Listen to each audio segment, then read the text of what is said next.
Hello friends, welcome to my channel few movie story में। ये कहानी एक ऐसी कहानी है जहाँ पर चारों दोस्त एक साथ में गेम को प्ले करते हुए उस गेम के अंदर में चले जाते हैं, जिस गेम को कंप्लीट करने के बाद ही वो लोग उस गेम से बाहर आ सकते हैं। तो चलिए जानते हैं वो लोग इस गेम को कंप्लीट करके कैसे गेम से बाहर आते हैं। तो कहानी की शुरुआत में एक बच्चे को दिखाए जाते हैं जिसे बीच पर वॉक करते हुए एक गेम के बॉक्स मिलते हैं, जिसे वो अपने साथ घर में लेकर आते हैं। लेकिन गेम के बॉक्स को देखकर उसे लूडो वाले गेम की फीलिंग्स आते हैं, इसलिए वो उस गेम को साइड में रख देते हैं। लेकिन रात होने पर बॉक्स के अंदर से कुछ आवाज आने लगती है, जिसे सुनकर जब वो उस बॉक्स को ओपन करते हैं तो उसके अंदर में एक गेम के कैसेट मिलते हैं और वो उस कैसेट को वीडियो गेम पर जैसे ही लगाते हैं, हम लोग देखते हैं कमरे के अंदर से एक हरा रंग की रोशनी निकलती है। और उसके बाद कहानी चले आते हैं 20 साल के बाद में, जहाँ पर हमें दिखाए जाते हैं पेंसर नाम के एक लड़के को जो वीडियो गेम खेल रहा था। फिर हमें एक लड़की को दिखाई जाती है जिसका नाम था बिथिनी।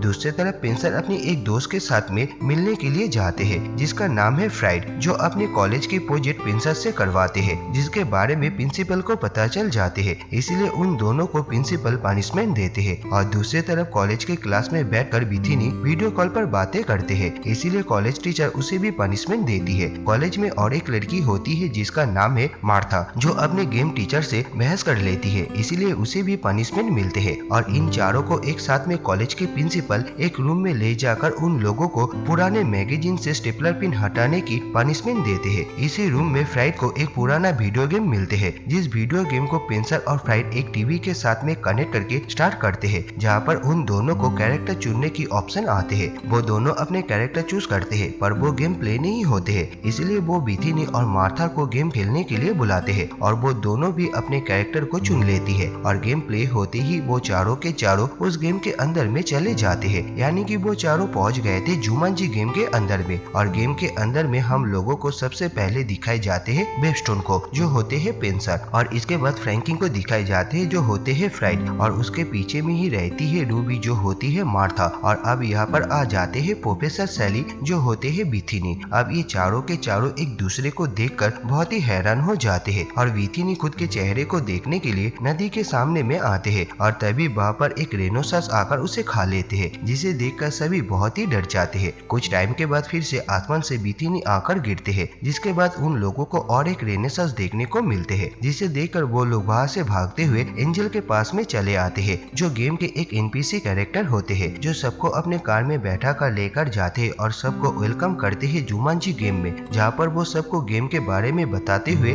बेस्टोन को एक लेटर पढ़ने को कहते हैं। उसी लेटर को पढ़ते हुए बेस्टोन फ्लैशबैक में चले जाते हैं, जहाँ पर उसे पता चलता है रेसलमैन बोलकर एक आदमी जो इस गेम के विलेन है, वो जागुआर बोल के एक मूर्ति के आंखों से ग्रीन कलर के एक हीरा को चुरा लिया है और जंगल में रहने वाले सभी जानवर को अपने गुलाम बना लेते हैं, जिस वजह से पूरा जंगल शापित हो जाते हैं। जिसे देखकर एंजल जंगल को फिर से सही करने के लिए रात के अंधेरे में रेसलमैन के पास से वो हीरा चुरा लेते हैं, पर वो जागुआर के आंखों में उस हीरा को नहीं रख सकते, इसलिए वो उसे बेस्टोन को दे देते हैं। दरअसल इन सबको यहाँ पर बुलाया गया है इस हीरा को फिर से जागुआर के आंखों में रखने के लिए, और कहते हैं पूरा मिशन खत्म करना है जुमांजी का नाम लेकर। जिसके बाद वो सभी को एक घने जंगल में छोड़ देते हैं और इसी के साथ में बेस्टोन को जुमांजी का मैप देकर यहाँ से निकल जाते हैं। वो लोग आगे जाने के लिए मैप को देखते हैं, पर मैप में कुछ भी लिखा नहीं रहते हैं, पर सैली मैप को देखकर कहते हैं इसमें तो सब कुछ लिखा हुआ है। तब जाकर उन लोगों को समझ में आते हैं कि सैली एक प्रोफेसर है जो मैप को पढ़ सकते हैं। तभी वहाँ पर बेस्टोन को याद आते हैं जब वो लोग ने कैरेक्टर को चुने थे तो उन सभी कैरेक्टर के अलग अलग पावर थे, इसलिए बेस्टोन जब अपने दिल पर हाथ रखते हैं तभी एक पावर पैनल ओपन हो जाते हैं, जिस पैनल में सभी का स्ट्रेंथ और वीकनेस लिखा रहते हैं, जिसे पढ़कर पता चलता है बेस्टोन बहुत ही स्ट्रॉन्ग है और उसका वीकनेस कुछ भी नहीं है। जब फ्रैंकिंग अपने स्ट्रेंथ चेक करते हैं तो उसे पता चलता है कि वो एक जियोलॉजी है, यानी कि उसे हर जानवर के बारे में डिटेल से पता है और वो जानवर से बात भी कर सकते हैं। और इसी के साथ में रूबी एक फाइटर डांसर होती है। इसके बाद सैली मैप को देखकर कहते हैं इसमें कुछ लिखा हुआ है जो पहले नहीं था, और वो मैप को पढ़कर बताते हैं कि हम लोग पहाड़ों के बीच में हैं। तभी उनके ऊपर में रेसलमैन के कुछ लोग आकर हमला कर देते हैं, जिससे बचते हुए वो लोग यहाँ से भागने लगते हैं। रेसलमैन के लोग भी उनके ऊपर में मिसाइल और गोली से हमला करते हुए उन लोगों का पीछा करते हैं। वो लोग वहाँ से भागते हुए जंगल के अंदर में चले आते हैं, जहाँ पर एक शूटर सैली को मारने ही वाले होते हैं। तभी वहाँ पर रूबी आकर एक शानदार किक मारकर उसे मार गिराते हैं।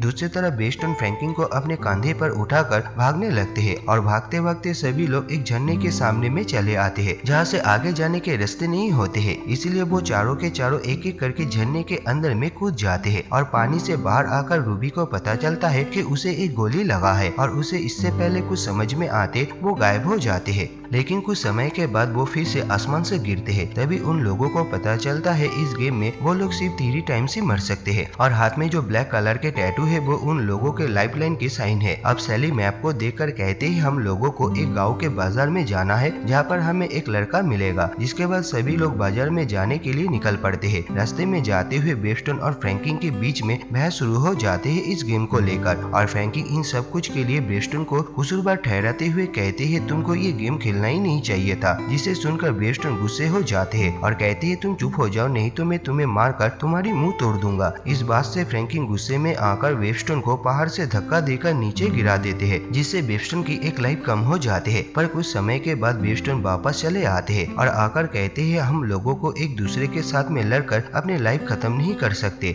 हम लोगों को मिलकर इस गेम को कंप्लीट करना है। अब वो लोग यहाँ से निकलकर गांव के बाजार में चले आते हैं जहाँ पर उन लोगों को एक बच्चे मिलते हैं। वो कहते हैं कि आप लोगों से मिलकर मुझे बहुत ही खुशी हुई। जिसके बाद वो चारों को लेकर एक बम्बू बास्केट के पास में आते हैं और एक पहेली बोलकर यहाँ से चले जाते हैं। अब वेस्टर्न उस बास्केट के पास में जाकर उसे ओपन करते हैं तो उसके अंदर से एक ब्लैक मम्बा सांप निकल कर आते हैं जिसे देखकर वो फिर से उसे बंद कर देते हैं। दूसरे बार जब वो उस बास्केट को ओपन करते हैं तो उसके अंदर से फिर से वो सांप निकल कर रूबी के ऊपर में हमला कर देते हैं। लेकिन तभी वेस्टर्न उस सांप को पकड़ लेते हैं और अब बास्केट के अंदर में उन लोगों को एक नोट मिलते हैं जिसके साथ में एक हाथी की मूर्ति भी रहते हैं जिसमें लिखा रहते हैं जब तुम मुझे देखो तो चढ़ना शुरू कर दो। जिसके बाद वो लोग मूर्ति को लेकर उस रूम से निकल जाते हैं। पर बाजार में उन लोगों को ढूंढते हुए रेसलमैन के लोग आ जाते हैं जिसे देखकर वो लोग वहाँ से भागने लगते हैं। रेसलमैन के लोग भी उनके पीछे भागने लगते हैं उन लोगों को मारने के लिए जिसे देखकर वेबस्टोन एक एक करके सभी लोगों को मार गिराते हैं और इसके बाद रेसलमैन इन लोगों के सामने में आकर इनसे हीरा मांगते हैं। तभी इन लोगों के सामने में धुआं हो जाते हैं और इसी के साथ में यहाँ पर जेफरसन नाम के एक लड़के को दिखाए जाते हैं। ये वही लड़का है जो 20 साल पहले इस गेम के अंदर में आए थे। वो सभी को एक टनल के अंदर से लेकर जाते हैं और उस टनल के अंदर से जाते हुए उन लोगों को बहुत सारे हमले से बचना पड़ता है। कभी उनके ऊपर में एरो से हमला होते है तो कभी ब्लेड से होते हैं। इन सब से बचकर जब वो लोग आगे बढ़ते हैं तब उन लोगों के सामने में पानी के एक तालाब आ जाते हैं जिसमें बड़े बड़े मगरमच्छ होते हैं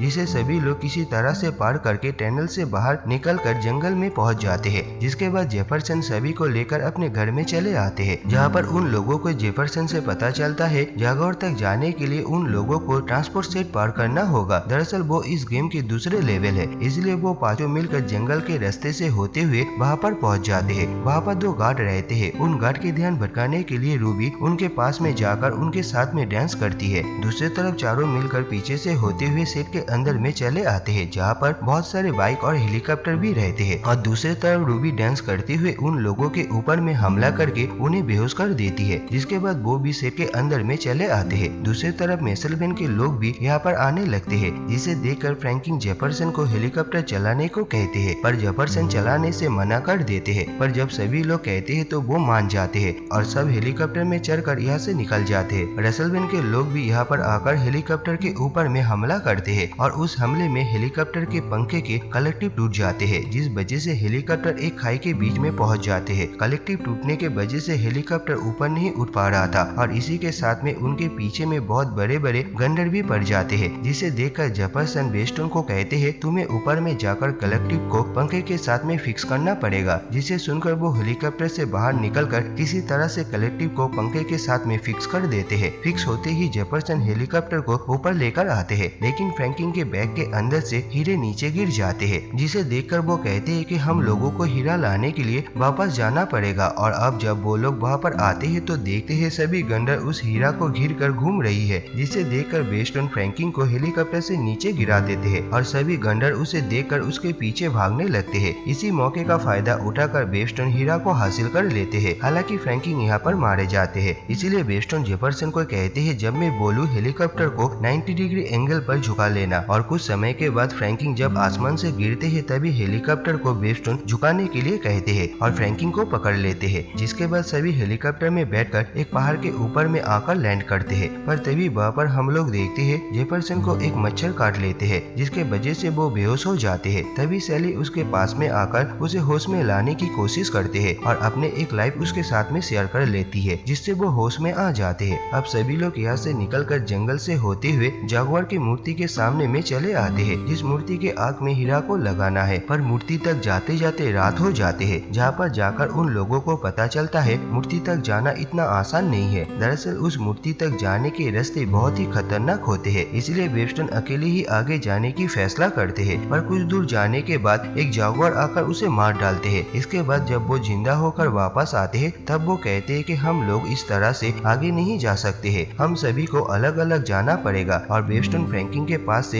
हीरा लेते हैं और सभी लोग अलग अलग डायरेक्शन पर चलना शुरू करते हैं। पर इनके ऊपर में रेसलमैन के सभी लोग आकर हमला कर देते हैं और वहाँ पर वेवस्टोन सभी जागुआर को चकमा देकर उसे एक आग के घेरे में फंसा देते हैं। और दूसरी तरफ सभी लोग जो अपने अपने डायरेक्शन पर चल रहा था, उनमें से फ्रैंकिन के सामने में एक हाथी चले आते हैं, जिससे वो बात करने लगते हैं। और दूसरी तरफ रेसलमैन के हाथ में सैली लग जाते हैं और वो सैली को लेकर सबसे सामने में चले आते हैं और कहते हैं कि तुम लोग मुझे वो हीरा दे दो, नहीं तो मैं इसे मार दूंगा। तभी फ्रैंकिन उस हाथी को लेकर वहाँ पर चले आते हैं और सभी जागुआर को मार डालते हैं। और इसी बीच में फ्रैंकिन के हाथों से वो हीरा कहीं ऊपर जाकर गिर जाते हैं। तभी रूबी वेवस्टोन से कहते हैं तुम यहाँ से ऊपर में जाओ, मैं हीरा को लेकर आता हूँ। वेवस्टोन यहाँ से एक बाइक लेकर पहाड़ के रास्ते से होते हुए ऊपर चलने लगते हैं। दूसरी तरफ रूबी जहाँ पर हीरा को लाने के लिए गए थे, वो जगह सांपों से भरे हुए रहते हैं। वो किसी तरह से सांपों के बीच में जाकर वो हीरा को उठा लेते हैं, पर एक सांप आकर उसे काट लेती है, जिस वजह से उसकी मृत्यु हो जाती है। और जब वो न्यू लाइफ लेकर आसमान से गिरते हैं तभी वो हीरा वेवस्टोन के हाथों में दे देती है और वेवस्टोन उस हीरा को जागुआर के आंखों पर लगा देते हैं और सभी एक साथ में जुमांजी बोलकर चिल्लाने लगते हैं। और इसी के साथ में वो जंगल फिर से सही हो जाते हैं, यानी कि जंगल फिर से हरा भरा हो जाते हैं। जिसके बाद उसके सामने में निंजल चले आते हैं और सभी को बधाई देते हैं और सबके साथ में एक एक करके हाथ मिलाने लगते हैं और एक एक करके सभी अपनी दुनिया में लौट जाते हैं। जिसके बाद हम लोगों को दिखाई जाते हैं सभी लोग वहाँ पर पहुँच गए थे जहाँ से वो गेम को शुरू किया था और वो लोग यहाँ से निकल कर जेफरसन से मिलने के लिए उसके घर में चले आते हैं, जहाँ पर उन लोगों को पता चलता है गेम में उसे वापस उसी टाइम पर भेज दिया है, यानी कि वो 1996 पर चले गए और अब वो चारों एक अच्छे फ्रेंड बन चुके थे। और वो चारों मिलकर ये वादा करते हैं कि वो लोग दोबारा कभी भी इस गेम को नहीं खेलेंगे, इसीलिए वो लोग इस गेम को तोड़ भी देते हैं। और इसी के साथ में इस कहानी का अंत हो जाते हैं। आप लोगों को ये कहानी कैसे लगे प्लीज कमेंट करके जरूर बताना और साथ में चैनल को लाइक शेयर एंड सब्सक्राइब करना मत भूलना। Thank you.